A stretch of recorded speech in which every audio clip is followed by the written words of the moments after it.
প্রকৃতির নিয়ম, নতুন প্রজন্ম আসবে, পুরনো প্রজন্ম তারা চলে যাবে। কিন্তু এটাও সত্য যে নতুন প্রজন্ম যদি সঠিক প্রস্তুতি নিয়ে না আসে, তাহলে কিন্তু তাদের উপরে অর্পিত দায়িত্ব তারা সঠিকভাবে পালন করতে পারবে না।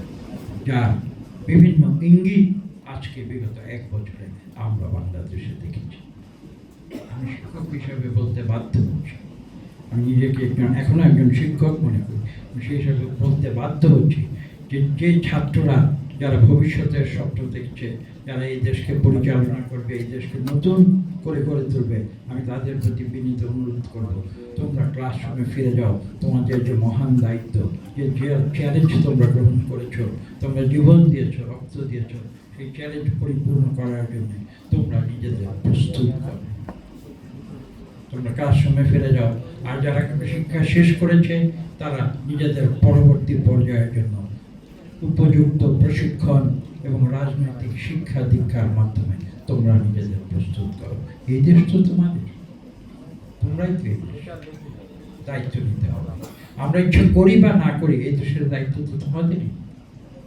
কিন্তু তোমরা যদি সেই কাজের জন্য নিজেদের প্রস্তুতি এবং শিক্ষা সম্পূর্ণ না করে একটা অপ্রস্তুত অবস্থায় এই দেশ পরিচালনায় চলে আসতে চাও, তাহলে বিগত 1 বছরে আমরা যে অস্থিতিশীলতা বিভিন্ন কারণে দেখেছি, যে আমরা অনিয়ম বিশৃঙ্খলা আমরা বিভিন্ন কারণে দেখেছি, আছে যে মব ভায়োলেন্স নিয়ে যে আলোচনা হচ্ছে বাংলাদেশে, সেই পরিস্থিতি বাংলাদেশে বিগত 1 বছরে সৃষ্টি হবে, এটা তো আমরা কেউ চিন্তা করি।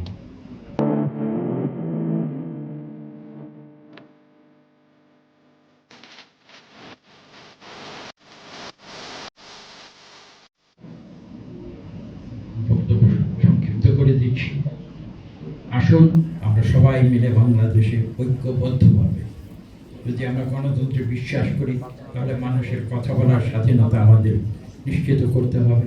সেই ফ্রিডম মানুষকে দিতে হবে, এবং ফ্রিডম অফ থিঙ্কিং যেটা বলা হয়, ফ্রিডম অফ থট, সেই ফ্রিডম অফ থট পেতে রেখে কোনোদিন গণতন্ত্র সম্ভব নয়। মানুষকে গায়ের জোরে জুলুম করে, অত্যাচার করে দেশ শাসন হতে পারে না। আমরা যেহেতু গণতন্ত্রে বিশ্বাস করি, আমরা সেই গণতন্ত্র অর্জনের জন্য একটিমাত্র যে পন্থা রয়েছে, সুষ্ঠু এবং নিরপেক্ষ নির্বাচন। সেই সুষ্ঠু এবং নিরপেক্ষ নির্বাচন আমাদের সবাই মিলে নিশ্চিত করতে হবে। এটা শুধু আমাদের ব্যক্তি স্বার্থে নয়, আমাদের শুধু দলীয় স্বার্থে নয়, আমাদের দেশের স্বার্থে। যে কথাটি জিয়া রহমান বলে গিয়েছিলেন, ব্যক্তির যে দল বলো, দলের যে দেশ বলো।